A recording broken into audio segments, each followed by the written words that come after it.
Gold, trusted gold buyers. మీరు తాకట్టు పెట్టిన బంగారాన్ని విడిపించి ఈ రోజు ఉన్న మార్కెట్ ధరకు కొనబడను. అంత ఘోరం అంటే ఇది రేవంత్ రెడ్డి పరిపాలన ప్రజాస్వామ్యం వచ్చే ఘోరంగా తయారైంది. నిన్న మమ్మలను నేను విప్పు జారీ చేయాలి. ఆర్టీఓ ఆఫీస్ కూడా పోయేందుకు నాకు అనుమతి లేదు. కమిషనర్ ఆఫీస్ కూడా పోయేందుకు అనుమతి లేదు. అదే అమెరికాకు సంబంధించిన సిటిజన్షిప్ ఉన్న ఝాన్సీ గారిని ఆర్టీఓ ఆఫీస్ కమిషనర్ ఆఫీస్ మున్సిపాలిటీల వాళ్ళ దగ్గర కూడా పోయి ఒక్కొక్కరికి ₹1 కోటి ఇస్తాం, ₹2 కోట్లు ఇస్తాం అంటే మా ఊళ్ళో ఎవరు కూడా అమ్ముకోవాలి. భయభ్రాంతులు చేసి ఎట్లా ఉంటే అంటే గతంలో నేను 45 ఏళ్ళ నుంచి రాజకీయాలు ఈక్వల్ ఇప్పుడు కేసంగా ఉన్నది ఈక్వల్ గా ఉన్న కానీ ఎమ్మెల్యేకు ఓటు సమానం ఉన్నప్పుడు ఓటు హక్కు ఉపయోగించుకునే అవకాశం. ఇక్కడ ప్రజలు తొర్రూరు పట్టణ ప్రజలు క్లియర్ గా మాకు 9 ఇచ్చారు, వాళ్ళకి 7 ఇచ్చారు. అంటే మేము మెజార్టీ ఉన్నాం, ఈక్వల్ లేవు.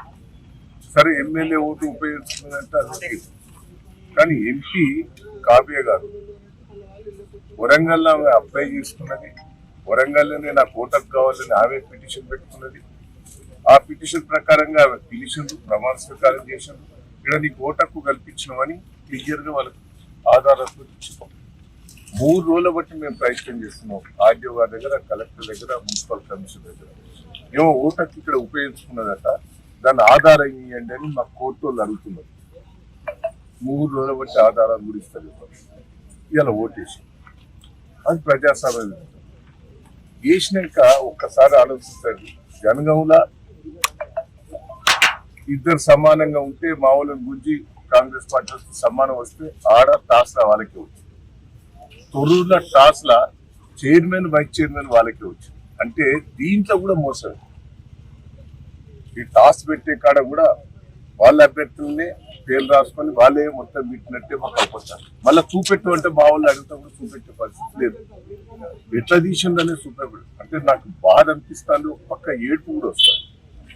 ఏంది ప్రజలు ఇంత మాకు పట్టం కట్టిన తర్వాత ఎందుకు ఇట్లా చేస్తున్నారు ఈ ప్రభుత్వం, మరి అధికారులు ఇట్లా ఎందుకు చేస్తున్నారు? నన్ను ఎందుకు తీసుకొచ్చి ఇక్కడ పోలీస్ స్టేషన్ మా వాళ్ళందరినీ అరెస్ట్ చేసినాడు. అడవులు ఆబ్జెక్షన్ చెప్పేటోళ్ళు, మా చైర్మన్ గా నిలబడ్డ కుటుంబ సభ్యులందరినీ కూడా పట్టుకొచ్చి పోలీస్ స్టేషన్ లో పెట్టినట్టు మా మిస్సెస్ పోలీస్ స్టేషన్ లో అరెస్ట్ చేసి పెట్టారు. నిన్న నన్ను అడిగి రాకుండా చేశారు. నేను తొర్రూరులో నాకు ఇల్లు ఉన్నది, తొర్రూరులో నాకు ఆఫీస్ ఉన్నది, నేను ఎప్పుడు తొర్రూరులో పండుకుంటుంది. మొన్న తొర్రూరులో ఆఫీసులో నన్ను ఉంటానంటే కూడా ఆ నుంచి తీసుకొచ్చి ఇక్కడ పెట్టారు. నర్సులపేట తీసుకొచ్చారు. ఆడ ఝాన్సీ గారికి సిటిజన్షిప్ అమెరికాలో ఉన్నదారు.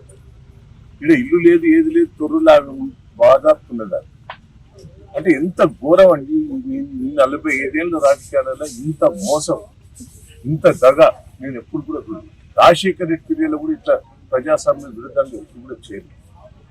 కానీ ఇప్పుడు ఎందుకో ప్రజాస్వామ్య విరుద్ధంగా నాకు రాజకీయాలలో ఈ కక్ష సాధింపులు చేయటం వల్ల రాజకీయాల్లో ఉండాలన్నా తప్పుకోవాలన్నా ఏంది ఇంత గోస ఏందండి? ప్రజలు నాకు పట్టం కట్టారు.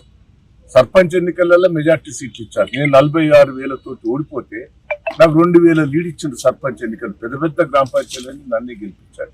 ఇవాళ మున్సిపాలిటీ కూడా మెజార్టీ వచ్చింది. ఇంత ప్రజాస్వామ్యంగా వచ్చిన దాన్ని ఇంత దౌర్జన్యంగా చేస్తాం. నాకైతే బాధ ఉన్నది, నాకు ఏడుపు వస్తున్నది. అసలు రాజకీయాల్లో ఉండాలన్నా, రాజకీయాలు తప్పుకోవాలన్నా అనిపిస్తారు. నాకైతే ఇంత గోస, ఇంత ప్రజాస్వామ్య విరుద్ధంగా చేస్తుంటే ప్రజలు పాపం సంతోషంగా ఉన్నారు. కార్యకర్తలు కూడా రాత్రింబోలు కష్టపడ్డారండి. మా కార్యకర్తల కష్టం చూస్తే అయితే నాకు బాధ అనిపిస్తారు. ప్రజలైతే కార్యకర్తలు 2 రోజుల బట్టి భోజనం లేకుండా 10,000 మంది కార్యకర్తలు వచ్చి రాత్రి వాళ్ళు కష్టపడ్డారు. నా కోసం నేను ఏం చెప్పాలి, ఏంటైనా చెప్పాలి. ఎట్లా ఇంత విరుద్ధంగా చేస్తా అంటే రాజకీయాలలో నేను ఉండాలా పోవాలా నాకైతే బాధ ఉంటుంది. దయచేసి ఏంది దౌర్జన్యం? పోలీసు వాళ్ళు కూడా దయచేసి ఇట్లా చేయటం కూడా మంచిది కాదు.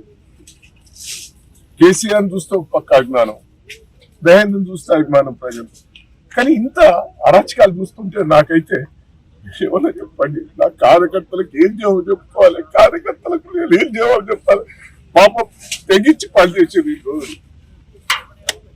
జై తెలంగాణ. జై తెలంగాణ.